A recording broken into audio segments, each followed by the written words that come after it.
로마서 1장 7절 한 절의 말씀입니다. 다 찾으신 줄 알고 한 목소리로 함께 봉독하여 올리도록 하겠습니다. 로마에서 하나님의 사랑하심을 받고 성도로 부르심을 받은 모든 자에게 하나님 우리 아버지와 주 예수 그리스도로부터 은혜와 평강이 있기를 원하노라. 아멘. 평강을 누리는 자들이라는 말씀의 제목을 가지고 함께 은혜를 나누도록 하겠습니다. 자, 오늘 본문을 보시면 사도가 로마 교회에게 뭐를 빌어주고 있습니까? 평강을 빌어주고 있습니다.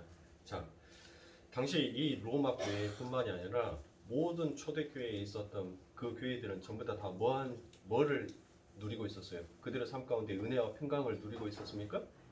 그렇지 못하죠. 그들의 현실은 전부 다 핍박을 받고 환난과 고난을 당하는 자들의 삶을 살았습니다.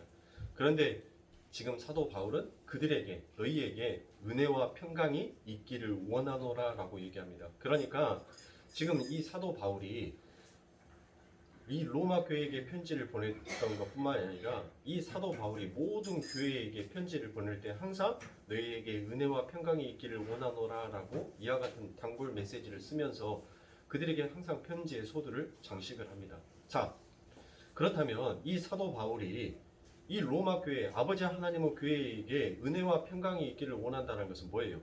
너희들은 은혜와 평강을 누리기를 원한다는 것은 바로 그들의 삶 가운데 있어서 현실 가운데 있어 너희들이 평안을 누리는 것이 아니라 바로 천상 안에서 그 은혜 그리고 천상의 교회에서 바로 평강을 너희들의 인생과 삶 가운데에서 누리기를 원한다라고 되어 있는 것입니다. 그러니까 이 로마서 1장 7절의 말씀을 헬라어 원어로 보면 그 안에 뭔 단어가 없냐면 기원이라는 단어가 없어요. 그러니까 너희가 은혜와 평강을 이 세상 가운데 있어서 그 편안함과 안락함을 누리기를 내가 기원한다는 그 말이 아니라 너희들의 현실과 너희들의 삶 가운데 어떠한 환난과 어떠한 고난이 닥친다 하더라도 너희들은 그것에 대해서 염두하지 말고 너희들은 항상 그 마음이 바뀐 자니까 너희는 심령이 바뀐 자니까 항상 평강을 누릴 수 있는 자가 되어라 라고 얘기를 합니다. 그런데 그 은혜와 평강은 뭐예요? 그 은혜와 평강 앞에는 항상 뭐가 가리키죠? 이 사도 바울이 항상 은혜와 평강을 얘기를 할 때는 항상 그 앞에 그 앞과 뒤에는 항상 전제 조건을 붙여요. 그러니까 너희에게 은혜와 평강이 있기를 원한다라고 하는 것은 너희가 세상으로부터 은혜와 평강이 있기를 원하는 것이 아니라 바로 그 예수 그리스도 안에서의 은혜와 평강을 받기를 원한다라고 이처럼 얘기를 합니다. 오늘 본문 말씀 로마서 1장 7절에 보면 주 예수 그리스도를 쫓아 은혜와 평강이 있기를 원하노라 라고 얘기를 합니다. 자, 헬라어 원어에 보면 은혜와 평강이라는 이 단어 뒤에 바로 아포라는 전치사가 붙어 있습니다. 아포라는, 제가 금요일 날인가 그때 말씀드렸던 것처럼 이 아포라는 전치사가 붙어 있습니다. 여기뿐만 아니라 신약의 서신서에 나오는 은혜와 평강이라는 인사말 뒤에는 모두 아포라는 전치사가 붙어 있고 그 뒤에는 반드시 누가 나와요? 누구 이름이? 예수 그리스도의 이름이 그 뒤에 나옵니다. 그래서 예수 그리스도의 은혜와 평강은 바로 예수님과 뭐 할 수가 없다는 거예요. 뗄래야 뗄 수 없는 아주 밀접한 관계임을 나타내고 있는 것입니다. 즉 예수 그리스도의 은혜를 아는 자들에게 있어서는 그 어떤 상황 속에서도 느껴질 수 있는 그런 평강이 있다라는 것입니다. 그래서 사도의 인사말은 바로 구약 민수기 6장 말미에서 인용이 된 것입니다. 민수기 6장 25절부터 26절에 보면 여호와는 그 얼굴로 내게 비추사 은혜 베푸시기를 원하며 여호와는 그 얼굴을 내게로 향하여 드사 평강 주시기를 원하노라 라고 되어 있죠. 자, 이 민수기 6장 25절부터 26절에 대한 이 장면의 말씀은 어떤 말씀입니까? 어떤 장면의 말씀이죠? 바로 이 장면은 제사장이 나시린의 희생을 근거로 해서 이스라엘에게 복을 빌어주는 그와 같은 장면입니다. 그런데 그 복의 내용이 바로 뭐예요? 그 복의 내용이 은혜와 평강이다라는 것입니다. 그러면 이 나시린은 어떤 자들입니까? 나시린은 하나님 앞에 처음부터 구별되어 있는 자들입니다. 그렇죠? 그 나시린은 바로 누구를 예표하고 있는 거예요? 예수 그리스도를 예표하고 있는 것입니다. 그래서 그 예수 그리스도를 예표하는 예표적 실물 예시로 역사를 살았던 사람들입니다. 그래서 마태는 예수님을 이렇게 묘사하는 것입니다. 마태복음 2장 23절에 보면 나사렛이란 동네에 와서 사니 이는 선지자로 하신 말씀에 나사렛 사람이라 칭하리라 하심을 이루려 함이니라. 자, 아니 여기에서는 나신이라는 말이 없어요. 그런데 어떻게 예수님이 나시린이냐고요. 어떤 단어가 지금 예수님을 나시린으로 가리키고 있는 거예요. 선택받은 자다라는 거. 나사렛이다라고 되어 있는 이 부분이 바로 나시린이다라는 것이에요. 그래서 그 은혜와 평강은 진정한 나신으로 이 세상에 오신 예수 그리스도를 통해서 우리에게 거저 주어지는 것이지 이 세상에 주어지는 어떤 우리의 부가 우리의 명성과 우리의 이름이 높아지는 그것이 은혜와 평강이 아니다라는 것입니다. 그러니까 은혜와 평강은 바로 예수 그리스도의 공로로 값없이 우리에게 주어지는 뭐예요? 하나님의 선물입니다. 평강은 그 은혜로 말미암아 생기게 되는 하나님의 백성들의 마음 상태를 말하는 것입니다.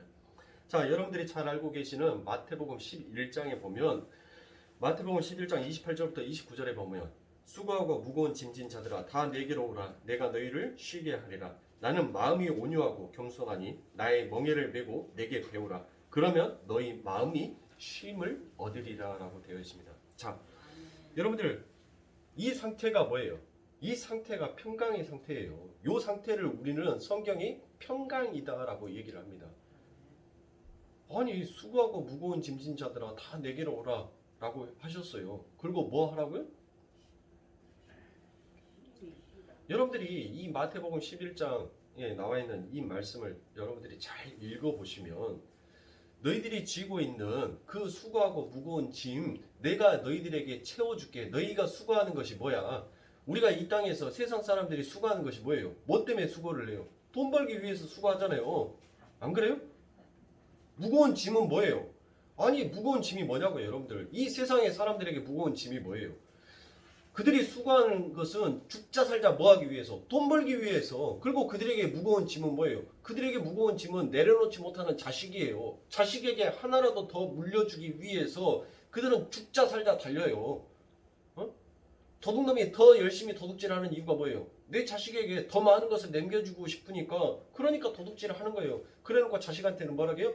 너 도둑질 하지 마. 도둑질은 정말 나쁜 거야 라고 얘기를 해요. 그렇죠? 그러면 성경에 기록되어 있는 이 수고하고 무거운 짐진 자들아 다 내게로 오라. 그러면 예수가 그 수고하는 거 너희들이 돈 벌고 싶어하는 그 방법 가르쳐줄게. 내가 기적으로서 너희들에게 아론의 쌍난 지팡이처럼 그런 지팡이 하나씩 줄 테니까 너희들 그와 같은 기적으로 돈 벌어. 그리고 네 자식 예수 믿으면 전부 다 만사형통 될 거니까 잘 될 거니까 너희들이 원하는 방향으로 너희들이 생각하는 뜻대로 전부 다 이루어질 거니까 그것도 내려놔. 그 말이 아니란 말이에요 성경은. 그렇죠. 그런데 성경을 사사로이 푸는 자는 인본주의로 율법주의로 푸는 자들은 전부 다 제가 하는 말을 저는 직설적으로 얘기를 할 뿐이지 그들의 말의 어폐는 돌려서 얘기를 해요. 교묘하게 감추어서 결국은 뭐를 쫓아가라고? 세상의 자본주의를 쫓아가라. 그리고 너희들의 그 승을 바로 서라. 너희들이 똑바로 사는 거, 너희들이 부자로, 너희들의 명성에 올라가는 거, 그게 하나님 앞에 영광을 돌리는 것이니까 그러니까 그와 같은 자의 삶을 살아라라고 붙돋아주고 있는 것이 그게 성경의 말씀을 사사로이 푸는 거고 그 자가 성령을 회방하는 회방자예요. 뭐 예배 시간에 막 찬송 부르고 있는데 막 핸드폰 벨소리 울리고 예배를 방해시키는 거 그게 성령 회방죄가 아니라 아버지의 하나님 성령이 하고 있는 그 일을 회방시켜버리는 거. 자기의 뜻대로 자기 마음대로 결정해서 그 일을 하지 못하게끔 막고 있는 거. 그게 성령 회방이에요. 그러면 사랑하는 성도님들 우리는 아버지 하나님의 백성이잖아요. 그렇죠? 하나님의 백성은 그러면 이 하나님의 말씀을 어떻게 풀어야 되겠습니까? 하나님께서는 우리들의 육체의 삶 가운데 그와 같은 은혜와 평강을 주는 것이 아니라 성경 본문 말씀에 보면 11장 28절과 29절의 그 말미에 뭐라고 딱 하나님께서 정확하게 기록을 해 놓으셨냐면 마음이다라고 얘기해요. 마음. 그러니까 뭐예요? 너희들의 외적 바깥에 드러나는 그 현실은 여전히 수고하고 무거운 그 짐이 너희들의 삶 가운데 지어져 있지만 너희들의 내면은 뭐 한다는 거예요? 내가 이미 그 마음을 바꿔놔 버렸기 때문에 너희들 마음속에서는 그 은혜와 평강이 넘쳐서 그 모든 문제가 문제로 보여지지가 않게 되더라라는 것입니다. 그게 성령을 받은 자, 그게 아버지 하나님은 품 안에 있는 자, 그들만이 뭐를 얻을 수 있다는 거예요? 쉼을 얻을 수 있다는 거예요. 그러니까 사랑하는 성도님들, 성경은 자꾸 기록하는 것이 뭐가 죄를 짓는다고요? 뭐가? 육신이 죄를 짓는다고요? 마음이 죄를 짓는다라고 하잖아요. 마음이. 예? 마음이 죄를 짓게 만든다니까요. 그러니까 하나님께서 우리들에게 자꾸 붙들라는 것은 뭐예요? 너희의 마음을 붙들라는 거예요. 너희의 육신, 이 고깃덩어리를 붙들라고 하는 것이 아니라 너희의 마음을 붙들라는 것이에요. 그러니까 여러분들은 마음속에서 뭐가 생기는 거예요? 두려움이 생기는 거예요. 여러분들의 마음속에서 뭐가 생기는 거예요? 근심이 생기는 거예요. 여러분들의 마음속에서 뭐가 생기는 거예요? 조바심이 생기는 거예요. 그 모든 것들을 전부 다 뭐예요? 그것은 사탄이 주는 거예요. 마귀가 주는 거예요. 우리 하나님께서는 너희들은 마음 안에는 그 은혜와 평강으로 인하여서 너희들은 이제 자유한 자의 삶을 살 수 있도록 내가 만들어 놨으니까 너희들은 오직 그것을 뭐 하라고요? 누리라라고 하나님께서 말씀하셨어요. 그러면 우리 사랑하는 성도님들, 여러분들의 삶은 어떠세요? 지금 아버지 하나님께서 이렇게 여러분들의 삶 가운데 내가 너희들은 마음을 바꿔놨다. 너희들에게 그 마음속, 너희들의 환경은 어떤 시련이 와도 어떤 환경이 와도 어떤 상황이 오더라도 너희들의 마음속에서는 내가 준 그 은혜 그리고 너희들 안에 그 평강이 항상 너희들 안에 있으면 너희들은 기뻐하는 자가 맞겠지라고 우리 예수님께서 물으신다면 여러분들은 뭐라고 답변을 하실 겁니까? 예수님, 저 어떠한 상황과 어떠한 환경 속에서도 저 흔들리지 아니하고 주님을 의해서 저 너무나도 평강을 누리고 있어요. 평안을 누리고 있어요. 평안해요. 여러분들 그렇게 서스럼 없이 고백하는 여러분들의 모습입니까? 아니면 그 예수님의 물음 앞에 한숨부터 나옵니까? 아마 대부분 후자일 것입니다. 그건 우리 성도님들 뿐만이 아니라 저 역시도 마찬가지입니다. 그래서 우리 아버지 하나님께서 뭐 하라는 거예요? 내게 구하라는 거예요. 내게 기도해. 내게 기도하면 그 뺏겼던 그 마음 내가 다시 너희들에게 심어줄게. 그러니까 너희들 내게 기도해라고 얘기를 하는 거예요. 사랑하는 성도님들, 그 은혜와 평강은 우리가 무엇을 잘해서 우리가 뭐를 특별해서 하나님께서 주신 것이 아닌 것입니다. 요한복음에 가면 그 평강이 우리들에게 어떻게 주어진 것인지에 대해서 기록을 하고 있습니다. 요한복음 20장 19절부터 21절을 보면 이날 곧 안식 후 첫날 저녁 때에 제자들이 유대인들을 두려워하여 모인 곳에 문들을 닫았더니 예수께서 오사 가운데 서서 가라사대 너희에게 평강이 있을지어다. 이 말씀을 하시고 손과 옆구리를 보이시니 제자들이 주를 보고 기뻐하더라. 예수께서 또 가라사대 너희에게 평강이 있을지어다. 아버지께서 나를 보내신 것 같이 나도 너희를 보내노라라고 말씀하십니다. 자, 그러니까 예수님께서 십자가를 지시기 전에 내가 너희들에게 평강을 주겠다라고 약속을 하셨습니다. 그리고 이 장면은 약속대로 십자가를 지시고 사흘 만에 다시 부활하셔서 제자들에게 나타나신 장면입니다. 그렇게 십자가를 통과하신 예수님께서 제자들에게 무엇을 주십니까? 무엇을 주시겠다라고 얘기를 해요? 너희들에게 평강을 주겠다라고 이야기를 하고 있습니다. 그것도 2번씩이나 강조해서 평강을 주십니다. 그렇게 십자가의 부활을 근거로 하나님의 택한 백성들에게 주어지게 되는 것이 바로 예수 그리스도의 평강인 것입니다. 그래서 이사야서에 가면 좀 더 분명해집니다. 이사야서 9장 6절에 보면 이는 한 아이가 우리에게 낳고 한 아들을 우리에게 주신 바 되었는데 그 어깨에는 정사를 메었고 그 이름은 기묘자라 묘사라 전능하신 하나님이라 영존하시는 아버지라 평강의 왕이라 할 것임이라. 그 정사와 평강의 더함이 무궁하며 라고 되어 있습니다. 그래서 예수는 바로 그 평강을 우리에게 선물해 주시기 위해 이 땅에 오신 분입니다. 이사야서는 그 평강이 어떠한 방법으로 하나님의 백성들에게 주어지게 되었는지 또한 기록되어 있습니다. 이사야서 53장 5절에 보면 그가 찔림은 우리의 허물을 인하며 그가 상함은 우리의 죄악을 인함이라. 그가 징계를 받음으로 우리가 평안을 누리고 그가 채찍에 맞음으로 우리가 나음을 입었도다 라고 기록이 되어 있죠. 자, 보십시오. 예수님께서 십자가에서 하나님의 징계를 받으심으로 우리에게 뭐가 주어졌다는 것이에요? 평강이 주어졌다라고 되어 있는 것입니다. 그래서 우리의 외적 상이나 외적 현실이 변해서 주어지는 평강이 아니라 바로 예수님 쪽에서 어떤 일이 일어남으로 말미암아 우리에게 전가되어진 것이 바로 그게 평강이다라는 말입니다. 그래서 골로새서 1장 20절에 보면 그의 십자가의 피로 화평을 이루사 은혜로 만물 곧 땅에 있는 것들이나 하늘에 있는 것들을 그로 말미암아 자기와 화목해 되기를 기뻐하심이라 라고 되어 있습니다. 자, 그러니까 뭐가 도구로 쓰인 거예요? 이 평강의 도구가 뭐로 쓰여진 거예요? 바로 예수 그리스도의 그 피가 우리들에게 화평의 도구, 평강의 도구로 쓰여졌다는 거예요. 그러니까 우리가 무엇을 하나님 앞에 잘해서 우리가 어떤 열심을 가지고 있어서 하나님께서 우리들에게 평강을 주신 것이 아니라 바로 내 아들이 그 피 흘림으로 인하여서 우리들에게 주어진 것이 바로 평강이다라고 얘기를 하고 있는 것입니다. 그런데 중요한 것은 그러한 평강을 선물 받은 제자들의 삶이 그 후로 편하기만 했던 것은 아닙니다. 오히려 그때부터 그들에게 뭐가 시작이 되었어요? 뭐가? 핍박이 시작이 되었잖아요. 아니 우리 예수님께서 부활하시고 난 다음에 제자들에게 뭐를 나눠주러 가셨어요? 은혜와 평강이 있기를 원한다라고 그렇게 말씀을 하시고 이제 아버지 하나님께서 나를 보내신 것 같이 나도 너희들을 뭐 한다고요?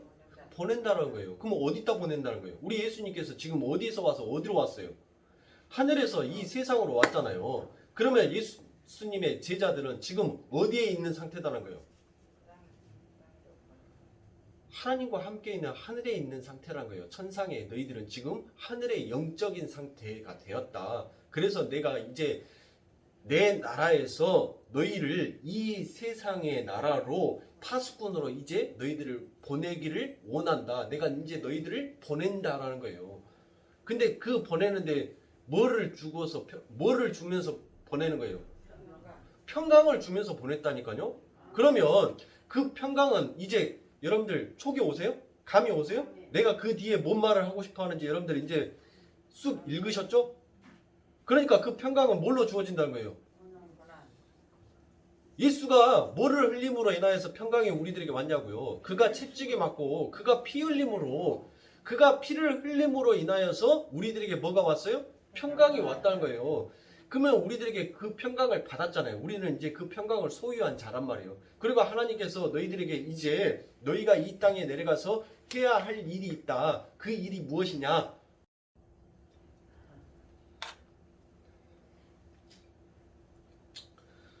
그런데 그 제자들이 그 예수님으로부터 있어서 평강을 받고 난 다음에 세상에 파견이 되었을 때, 세상에 이제 나아갔었을 때 그들의 삶 가운데 있어서 진짜 세상 사람들이 알고 있는 그와 같은 평강이 아니라 그들에게 뭐가 닥치더란 거예요? 예수와 똑같은 그와 같은 고난이 그들의 삶 가운데 닥쳐오더라라는 것입니다. 그들의 삶 가운데 오더라는 거예요. 제가 와가지고 계속 동영상 촬영하는 것을 흐름을 끊겨서 편집하기도. 자, 우리가 히브리서에 가면 그 예수님의 제자들이 믿음의 선진들이라고 했던 사람들이 그 아버지 하나님으로부터 부여받은 그 평강을 받고 난 다음에 어떻게 그들이 평강이 무엇인지에 대해서 기록해 놓은 것이 있어요. 나는 이 세상 가운데 있어서 고난을 받았는데 나는 그 고난을 통하여서 오히려 아버지 하나님의 은혜를 깨닫게 되었다라고 그 믿음의 선진들이 그와 같은 고백을 한다니까요. 자, 히브리서 11장 35절부터 38절에 보면 여자들은 자기의 죽은 자를 부활로 받기도 하며 또 어떤 이들은 더 좋은 부활을 얻고자 하여 악형을 받되 구차히 면하지 아니하였으며 또 어떤 이들은 희롱과 채찍질 뿐 아니라 결박과 옥에 갇히는 시험도 받았으며 돌로 치는 것과 톱으로 켜는 것과 시험과 칼에 죽는 것을 당하고 양과 염소의 가죽을 입고 유리하여 궁핍과 환난과 확대를 받았으니 이런 사람은 세상이 감당치 못하도다. 저희가 광야와 산중과 암열과 토굴에 유리하였느니라 라고 되어 있습니다. 자, 보십시오. 성경은 뭐라고 기록을 하고 있습니까? 이 믿음의 선진들이 뭐라고 기록을 하고 있어요? 여러분들 은혜와 평강을 받았는데 이들의 삶 가운데서 평안한 삶이 아니에요. 정말 세상의 사람들이 봤었을 때는 와 라는 그 이와 같은 얘기가 나올 것 같은데 그게 평강이라는 거예요. 제가 금요 기도회 때 말씀드렸던 것처럼 신명기 28장 15절 이후에 그 저주의 삶, 그 저주의 삶이 바로 우리의 삶이었단 말이에요. 그것을 깨닫고 알고 가는 것이 바로 뭐예요? 그게 평강이에요. 그게 평강. 그 은혜가 그 아버지 하나님의 평강이 우리들에게 어떻게 주어졌는지를 너희들이 하나님과 연합되어 있는 자가 되면 어떠한 축복을 받는지를 하나님께서는 신명기 28장 1절부터 14절에 기록하여 놓으시고 그리고 난 다음에 15절부터 그 마지막 절까지 너희가 하나님과 연합되지 못하였었을 때 너희가 하나님과 그 평강의 관계를 유지하지 못할 때 너희가 은혜가 무엇인지 알지 못할 때 너희들의 삶은 바로 이와 같은 자의 삶을 살 것이다 라는 것이 바로 그게 우리에게 주어진 말씀이라고요. 그러니까 여러분들 신명기 28장 15절의 말씀에 보십시오. 그 보시는 여러분들 말씀 보면 이 세상의 사람들이 살고 있는 그 모습을 여러분들 신명기 28장 15절 이후부터 쭉 보면 이 세상에 살고 있는 그 세상의 현실을 거기 말씀 안에다 딱 집어넣어 놓으면 어때요? 네가 들어와도 저주를 받고 나가도 저주를 받고 네 떡반죽 그릇도 저주를 받고 네 짐승도 저주를 받고 전부 다 저주예요. 에? 세상 사람들 보시라고요. 에? 바깥에서 전쟁 같은 삶을 살아요. 어떻게 해서든 자기가 생존하기 위해서 자기가 살기 위해서 그 경쟁의 구도 속에서 에? 정말 아등바등 살아요. 그런데 그렇게 힘들게 살아왔는데 집에 들어와서라도 뭘 누려야 돼요? 좀 복을 편안함을 누려야 되잖아요. 그런데 집에 들어와서도 세상 사람들은 평안을 누려요? 복을 누립니까? 아니에요. 전부 다 아내가 입이 이만큼 나와 있어요. 왜? 30일날 말일이 되면 뭐가 와요? 공과금 용지들이랑 카드대금 명세서랑 해가지고 잔뜩 쌓인단 말이에요. 식탁 위에 딱 올려놓고 남편 오기만을 딱 기다릴 거예요. 열심히 손톱을 가면서. 그게 여러분들 평강이겠어요? 들어와도 나가도 저주를 받는다는 거, 너희들의 삶 가운데에서는 쉼이 없다는 거예요. 안식할 수가 없다는 겁니다. 세상에서는. 떡반죽거리기 저주를 받지 않습니까? 여러분들 왜 세상의 사람들이 돈을 버는데도 계속 벌라라고 아우성거려요? 채워지지가 않는 거예요. 어떠한 것으로도 그 그릇을 아버지 하나님의 그 축복을 채우고자 싶어 하는데 이 세상에서는 그 자기의 떡반죽 그릇 안에 어떤 것을 채운다 하더라도 채워지지가 않는 거예요. 그 욕망이, 그 욕심이. 여러분들 왜 정치인들이, 왜 대통령들이, 여러분들 보세요. 그 임기 때는 자기가 화려한 꿈을 갖고 살아가요. 그런데 그 임기가 딱 막상 끝나버리게 되면, 그 임기가 끝날 시기가 되면 전부 다 두려움에 사로잡히고 허망함에 사로잡혀요. 응?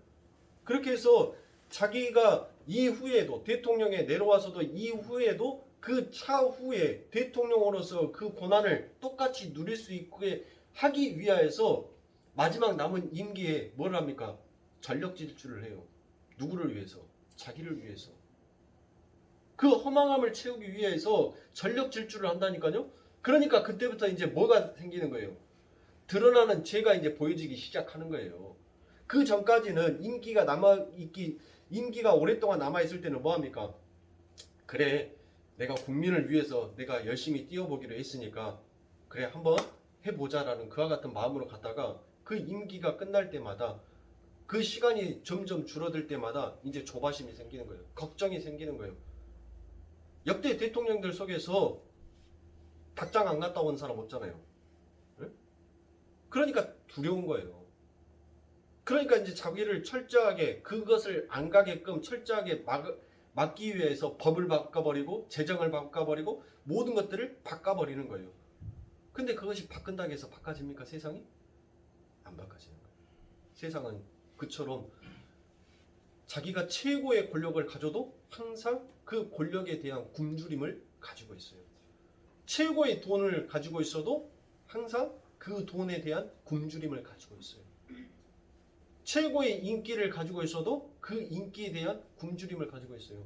여러분들 연예인들 보세요. 얼마나 그들의 삶이 화려하냐고요. 얼마나 멋지냐고요. 아니, 그들은 연기 하나만 잘했을 뿐인데 명품이고 뭐고 5만 군데에서 다 협찬해 준다니까. 자기 돈으로 사는 거 없어요, 여러분들. 연예인들. 에? 전부 다 협찬을 받아가지고 살아요. 그런데 그와 같은 명성을 가지고 그와 같은 인기를 가지고 있는 그 연예인들 끽하면 뭐예요? 누가 자살했다니, 누가 뭐 했다니 전부 다 나락으로 떨어지지 않습니까? 그러니까 결국 세상에 추구하는 그 평강과 그 은혜라는 것은 결코 오래갈 수 없는 것을 나타내는 거예요. 그러나 우리 아버지 하나님께서 우리들에게 주신 이 평강, 그 평강만이 우리를 영원히 살릴 수 있는 평강이다라고 얘기를 하는 것입니다. 즉 믿음은 은혜로 주어지는 것이고 그 은혜로 말미암아 평강이 그들에게 있었을 것인데 그들의 삶이 평안해 보이지는 않지만 믿음의 선지들의 모습은 세상의 관점에서 평안과 아주 먼 거리에 있습니다. 그래서 주님께서 성도들에게 주신 그 평강이 세상이 말하는 평강이라는 온전히 다른 것임을 바로 천명을 하고 있습니다. 요한복음 14장 27절에 보면 평안을 너희에게 끼치노니 곧 나의 평안을 너희에게 주노라. 내가 너희에게 주는 것은 세상이 주는 것과 같지 아니하니라고 말씀을 하고 있습니다. 그래서 성경은 성도들이 누리는 평강을 이렇게 설명을 하고 있습니다. 로마서 5장 1절에 보면 그러므로 우리가 믿음으로 의롭다 하심을 얻었은즉 우리 주 예수 그리스도로 말미암아 하나님으로 더불어 화평을 누리자라고 얘기합니다. 성도가 누리는 평강은 하나님과 더불어 사는 것, 즉 하나님의 화목을 말하는 것입니다. 따라서 하나님이 누군지 모르는 사람 그리고 하나님과 원수되었던 그들을 위해 화목을 제물로 오신 예수 그리스도가 진짜 우리들의 삶 가운데 있어서 평강이다라는 것을 이야기하는 것입니다. 그러나 그 복음을 모르는 자, 하나님과 화목이 어떤 것인지를 모르는 자, 그리고 전부 이 세상의 평안함과 안락함과 성공과 번영만을 추구하게 되는 그와 같은 거짓 선지자들이 주는 가짜 평강 앞에서 전부 다 잔치를 벌리면서 아우성하더라는 것입니다. 에레미야 14장 13절부터 14절에 보면 이에 내가 가로되 슬프도소이다 주 여호와여 보시옵소서 선지자들이 그들에게 이르기를 너희가 칼을 보지 아니하겠고 기근은 너희에게 이르지 아니할 것이라 여호와께서 이곳에서 너희에게 확실한 평강을 주리라 하나이다. 여호와께서 내게 이르시되 선지자들이 내 이름으로 거짓 예언을 하도다. 나는 그들을 보내지 아니하였고 그들에게 명하거나 이르지 아니하였거늘 그들이 거짓 계시와 복술과 허탄한 것과 자기 마음의 속임으로 너희에게 예언하도다라고 되어 있습니다. 자, 여러분들 보세요. 거짓 선지자들이 뭐라고 얘기를 합니까? 뭐라고 얘기를 해요? 예레미야 14장 13절부터 14절의 말씀 속에서 야, 너희에게 무슨 칼이 임해? 에?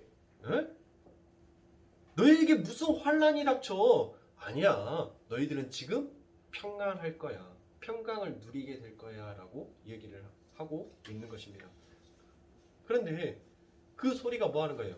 그 소리가 참으로 듣기 좋죠. 네. 가짜 선지자들이 말하는 것은 인간의 사기를 붙돋아 줍니다. 가짜 예언자들, 가짜 거짓 선지자들이 말하는 것은 그들은 하나님에 대해서 그 백성에 대해서 아버지 하나님의 백성에 대해서 뭐가 없는 거예요. 죄에 대해서 심판에 대해서 의에 대해서 그 징계 말이 없어요. 그들에게는 그저 그들을 붙돋아 준다니까요. 잘하고 있어, 잘하고 있어. 어? 그래, 그렇게 해야지만 하나님 앞에 복 받는 거야. 그렇게 해야지 하나님이 너희들을 축복해 주지. 아, 그렇게 해야지만이 우리가 아버지 하나님의 백성이다라고 해서 그 축복을 누릴 수 있는 거 아닙니까? 너희들도 이 땅에서 만물을 다스리고 정복하라. 어? 하나님께서 그렇게 말씀하셨으니까 여러분들, 우리는 이 땅을 정복하고 만물을 다스려야 될 거 아닙니까? 잘하고 있습니다. 열심히 하십시오. 열심히 봉사하시고 열심히 헌금하시고 열심히 하나님 앞에 일천번제 하시고 여러분들 열심히 작정기도 하시고 그렇게 해서 여러분들 하나님이 주시고 싶어하는 그 복 악착같이 뺏어서 내 것으로 만드십시오. 제가 너무 좀 직설적으로 완악하게 제가 좀 표현을 했지만은 결국 여러분들 10년 20년 목사들 여우가 돼가지고 여우가 되어가지고 살라살라 뱀의 혓바닥으로 좀 부드럽게 온화한 말로 여러분들 사바사바 하는데, 의원은 진짜 의원은 그 환자를 치료하고 환자를 점검했었을 때 그 환자의 환부를 보고 당신 지금 아픔의 고통을 겪지만 이 환부, 여기에 있는 이 암덩어리, 이 종양덩어리를 지금 제거하지 않으면 당신은 죽습니다라고 말하는 것이 진짜 의원이지. 괜찮아. 하나님이 다 낫게 해줘. 하나님이 다 치료해줘. 괜찮아. 너는 열심히 네가 하나님 앞에 봉사할 것만 봉사하면 돼. 그렇게 하나님의 이름을 빙자해서 거짓으로 얘기를 해요. 그리고 그 환자에게 뭐를 안 해줘요? 치료를 안 해준다니까요. 괜찮아. 약 먹을 필요 없어. 하나님 앞에 기도해. 이 믿음이 없으니까 약을 먹지. 하나님을 온전하게 의지를 하라니까. 그 정도 믿음이 없어? 하면서 그렇게 얘기를 해요. 그러면 또 그 말이 또 긴 줄 알고 뭐예요? 약도 안 먹어요. 약도 안 먹는다니까요. 결국 여러분들, 거짓 선지자들은 여러분들의 영혼을 살리는 것이 아니라 여러분들을 결국은 지금은 살려놓은 것 같지만 결국은 여러분들을 죽여버리는 거예요. 여러분들 진짜 의사는 여러분들의 환부를 보고 지금은 고통이 있지만 그것을 제거해야 돼, 잘라야 돼 라고 얘기를 한다니까요. 여러분들에게 절대로 그 순간의 아픔을 잊어버리기 위해서 여러분들한테 마이싱 안 줘요. 에? 마약 안 준다니까요. 진짜 의사는 그 환부를 보고 잘라내버려요. 그냥 도려내버려요. 에? 그래야지 살 수 있으니까. 그런데 전부 다 교회에 나와가지고 듣기 좋은 소리, 내가 듣고 싶은 소리, 그 소리만 듣기를 원해요. 아버지 하나님의 신자라고 하는 사람들이 어떻게 하면 저 목사가 나의 감정을, 나의 기분을 맞춰줄까? 오늘은 하나님의 찬양이 나를 얼마나 은혜스럽게 해줄까? 오늘은 교회에 가서 내가 어떤 은혜를 받고 내가 은혜 받았어요 라고 그처럼 얘기를 할까? 과연 오늘 성가대의 찬양이 내 심금을 올리고 우리 목사님의 그 설교가 내게 시너지가 되어서 나를 오늘 이 예배당에서 펑펑 울게 만들까?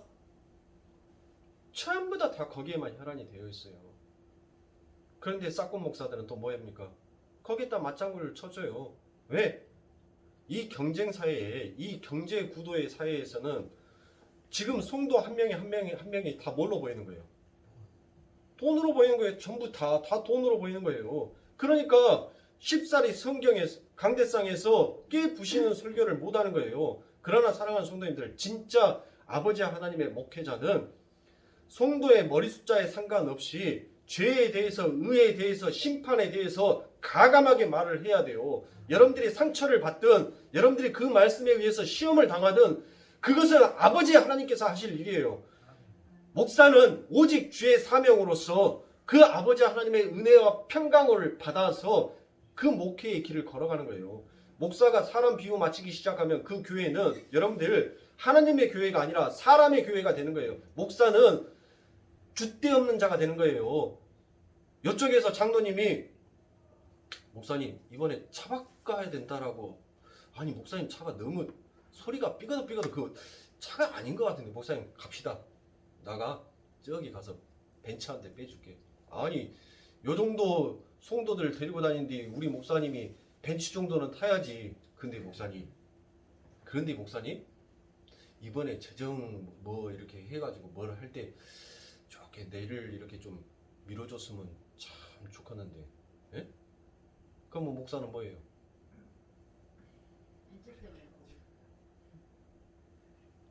여러분들 목사는 제가 항상 제 마음속에다가 담고 있는 것이 네가 사람의 종이냐 하나님의 종이냐라는 그 마음을 저는 항상 제 가슴속에다가 저를 칩니다.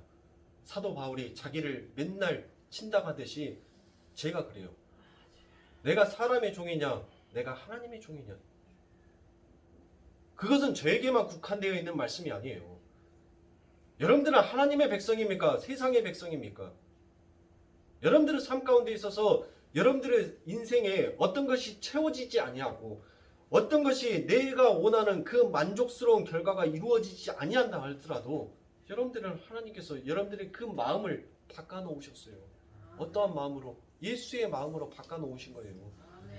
예수의 마음으로 바꿔진 자가 여전히 그 안에서 하나님의 것이 아닌 세상의 것을 요구한다면 그게 어불성설이 아니고 무엇이겠습니까? 사랑하는 성도님들,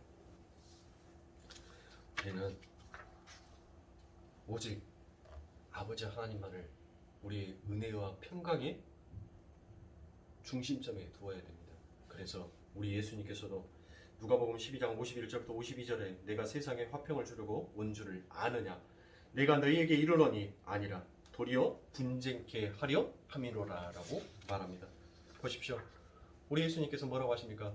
여러분들이 이 세상에서 이게 은혜야, 이게 평강이야, 이게 화평이야, 이게 평안이야 라고 누리고 생각했던 그 모든 것들을 하나님께서 뭐하기 위해서? 분노케 하기 위해서, 분쟁하기 위해서, 그것을 잘라내기 위해서 이 땅에 오신 것이다라는 거예요. 왜?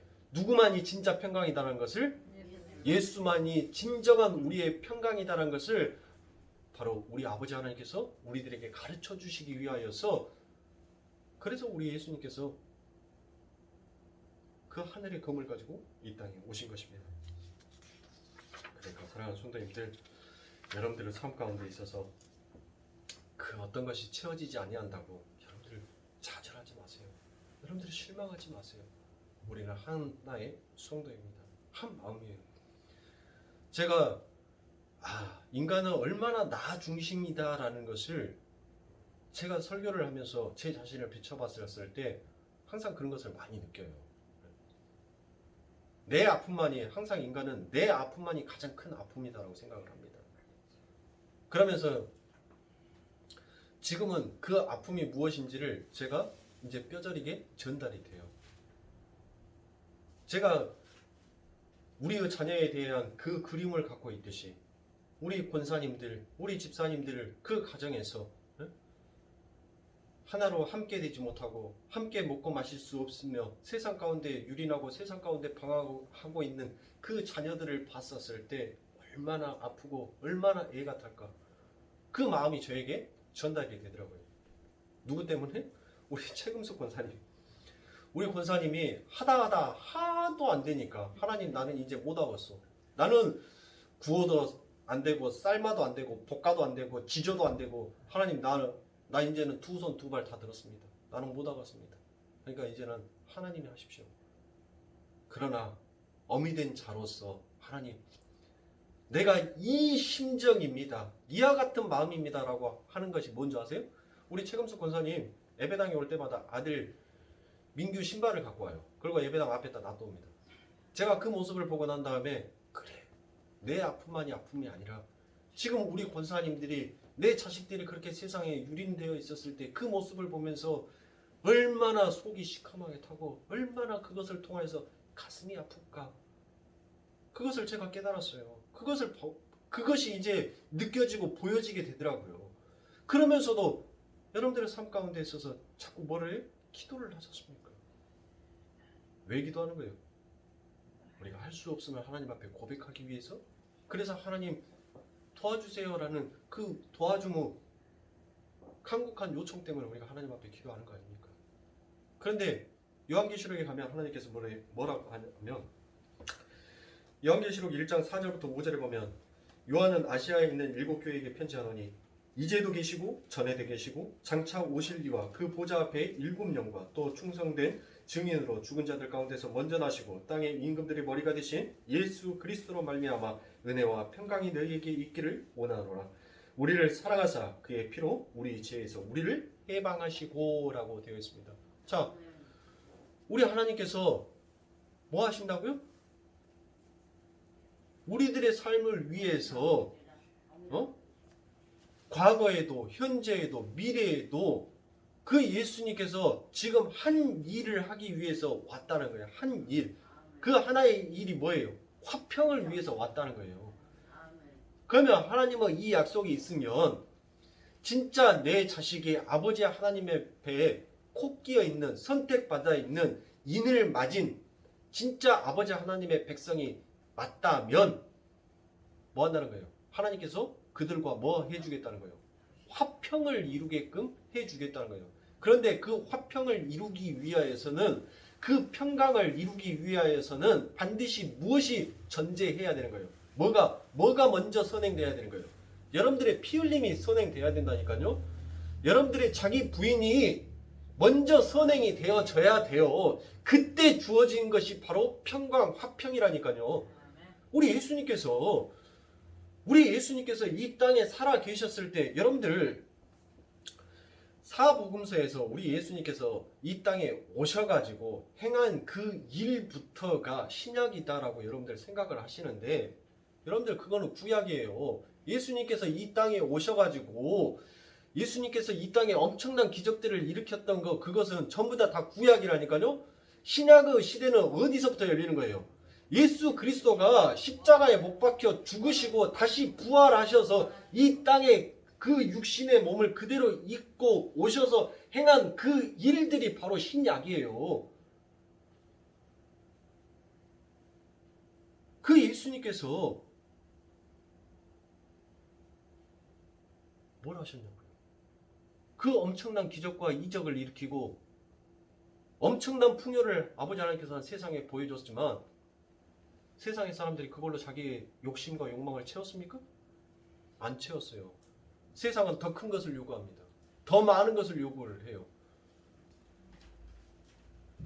왜 예수님께서 구약의 그 엄청난 율법들을 왜 예수님이 죽기 전에 그것들을 행해 놓은지 아세요? 그 세상에 그 너희들이 화평하고 싶은 것, 너희들이 욕심과 욕망을 채워서 그게 안락이고 그게 성공이고 그게 번역이고 그게 안식한 거라고 생각되는 것이 얼마나 더럽고 추악한 건지 그리고 얼마나 채우지 못한 죄악된 것인지를 우리 예수님께서 이 땅의 기적들을 통해서 보여주시는 거예요. 너희들 그거 보고 깨달으라고. 예수 믿으면 그와 같은 기적이 일어나는 것이 아니라 그걸 깨닫고 알라고. 그리고 난 다음에 너희들에게 진짜 평강, 그 평화가 너희들에게 어떻게 주어지고 그 평강이 너희들의 삶을 어떻게 채워진지를 보여주는 것이 바로 그게 뭐예요? 그게 십자가예요. 그게 십자가. 그러면 우리 예수님께서 뭐가 선행이 된 거예요? 예수님의 피 흘린 그 화목 제물, 희생이 먼저 선행이 되어진 겁니다. 그리고 난 다음에 거기에서 뭐가 채워져 버리는 거예요? 하늘의 그 풍요가 우리들의 삶 가운데 확 하고 채워져 버리는 거예요. 그러니까 이 사도들이 히브리서 제가 11장의 말씀을 읽어드렸잖아요. 그 환난을 당하는데 오히려 그들이 뭐예요? 기뻐하더라는 것이에요. 저희가 지금 사도행전 계속 사도행전 금요일마다 사도행전 강해를 하고 있는데 그 사도들이 뭐합니까? 채찍 맞았다고 했잖아요. 제가 채찍에 대해서 말씀을 드렸죠?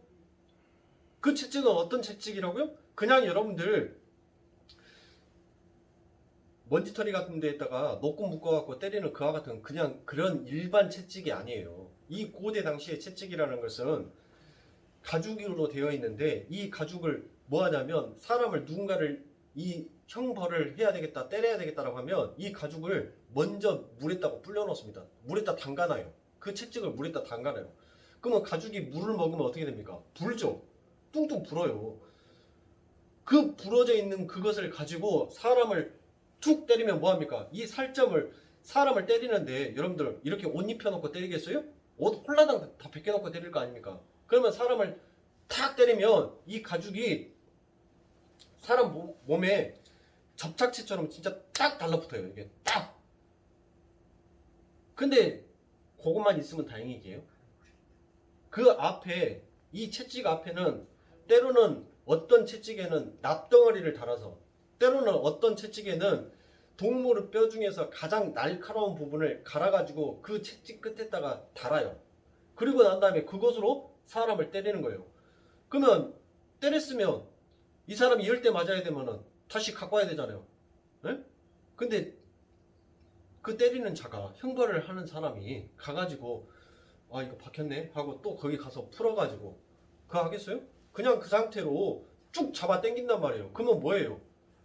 살점이 툭툭툭툭 터져 나가는 거예요. 툭툭툭툭. 그 채찍을 맞고 실질적으로 여러분들 이 고대사에 보면 그 채찍을 맞고 그 자리에서 얼마나 깊이 그 채찍이 박혔던지 끄집어 당기는데 그 옆구리가 열려서 창자가 그 밑으로 다 쏟아져서 창자가 파열돼가지고 그 자리에서 죽은 사람들이 허다했다니까요. 그 채찍을 맞고. 그런데 사도들이 뭐 했습니까? 그 채찍을 맞고 난 다음에 살점이 온몸 살점들이 너덜너덜해졌을 거 아닙니까? 피가 질질 흘리면서 우리가 패션 오브 크라이스트를 봤으니까 우리 예수님이 맞았던 그 장면을 생각해 보시라고요. 그런데 그 사도들이 뭐를 하더라? 그 채찍을 만진 그 자리를 떠나는데 찬송을 부르면서 떠나더라는 것이에요. 그게 어떻게 나오냐고요. 그게 어떻게 가능하냐고요. 왜? 하나님께서 내 안에 그 하늘의 풍성함, 하늘의 만족함으로 내 악구까지 가득 채워놨으니까 나는 더 이상 뭐 한다는 거예요? 필요 없다는 거예요. 이 세상의 거. 야, 이 세상의 거 이제 더 이상 필요 없어. 야, 너희들 금덩어리? 야, 우리 아버지 집에는 그 금덩어리가 개도 물고 다니는 것이 금덩어리다 임마 하고 그렇게 얘기를 해요. 야, 개가 임플란트 한 것이 천국에서는 금리빨이다. 그렇게 얘기를 한다니까요. 너 금덩어리 갖고 내 앞에서 자랑질 하지 마. 천국에서는 강아지가 임플란트 하는 것이 금리빨이야. 어? 그러니까 그들에게는 뭐예요? 세상의 것들이 전부 다 만족스럽지가 않는 거예요. 합창해 보이는 거예요. 예? 그러니까 그들이 뭐를 할 수 있어요? 찬송을 할 수 있는 것입니다. 사랑하는 성도님들, 이제 말씀을 정리하고 마치도록 하겠습니다. 여러분들의 삶 가운데 있어서 진정한 그 아버지 하나님의 은혜를 깨닫은 자는 그 마음 안에서 반드시 평강을 누리게끔 되어 있습니다. 여러분들의 외적인 현실 가운데에서 여러분들 여전히 그 문제는 해결되지 않냐고 내 삶 가운데 남아 있습니다. 그러나 그 아버지 하나님의 은혜, 그 아버지 하나님의 평강이 여러분들의 삶 가운데 주어진다면 여러분들이 먼저 자기 부인이 돼서 그래 아버지 하나님의 은혜가 내게 어떻게 주어진지를 여러분들이 깨닫고 여러분들의 의견, 여러분들의 생각, 여러분들의 욕망이 전부 다 비워지고 내려지게 되면 그때 하늘의 풍족함이 채워졌을 때 더 이상 그 문제가 내 삶 가운데 문제로 여겨지지 아니하는 것. 그래서 진정한 쉼을 얻고 진정한 안식을 누릴 수 있는 자.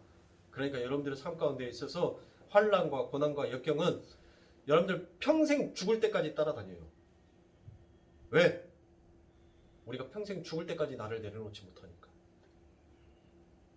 그렇지만 여러분들의 인생 가운데에서 하나님께서는 때로 여러분들에게 맛보게 해주시는 그 평강, 그 은혜가 무엇인지를 여러분들에게 주신단 말이에요. 그때 여러분들이 터져 나오는 것이 찬송이잖아요. 우리 하나님께서는 내가 너희들에게 원하는 것은 지금 그거다라는 것이에요. 오직 나만을 찬송해 주는 것, 나만을 찬양해 주는 것, 나만을 의지해 주는 것, 그것을 너희는 너희에게 원한다. 그것을 통하여서 나는 너희들에게 그것을 깨닫기 위하여서 나는 너희의 사업장에, 너희의 직장에, 너희의 가족에게 내가 그들을 너를 세우기 위한 도구로 지금 사용하고 있는 것이다 라고 얘기를 하는 거예요. 사랑하는 성도님들, 제가 방금 읽어드렸던 요한계시록 1장에 나와 있는 말씀처럼 이전에도 계시고 지금도 계시고 장차 오실 그 주님, 그 주님이 우리를 위하여서 모든 일들을 다 하셨고 그것도 그 하신 일을 우리들에게 주었습니다. 사랑하는 성도님들, 힘들고 어려운 시기, 물론 현실을 바라볼 때는 암담하고 초조하고 두렵고 조바심도 생길 것입니다. 그러나 여러분들 그 모든 것들은 전부 다 주님 앞에 내려놓으시고 오직 하나님께서 주시는 그 은혜와 평강을 여러분들이 누리면서 정말 하나님 앞에 찬양할 수 있는, 그리고 하나님 앞에 복 받을 수 있는 그런 복되고 귀한 성도님들의 인생이 되시길 주님의 이름으로 축원합니다.